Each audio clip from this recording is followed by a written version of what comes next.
Hello, in this video I'm gonna show you how to record your screen on iOS 26.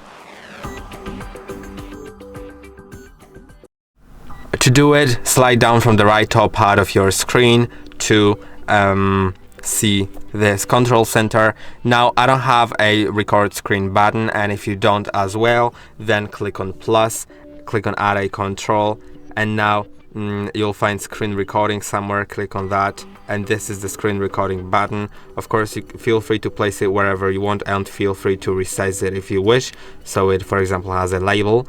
Now click on the screen recording button and it'll start screen recording in 3 seconds. Now it has started. You can do whatever you want on your screen. Then when you're done, just either click on that or click on the red background on the clock to stop it.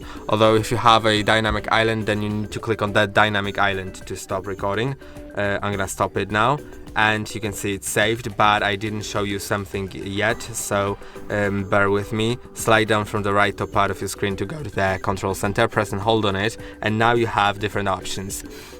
So you can here you can set where to save the screen recording to.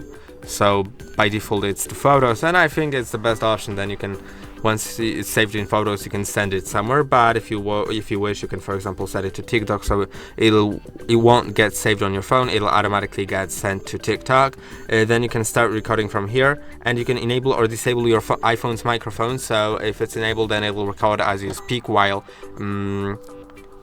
recording the screen, or you can disable that, so it'll only record the system audio if there's any being played right now. And I hope the video was helpful. Don't forget to like and subscribe, and see you in the next one.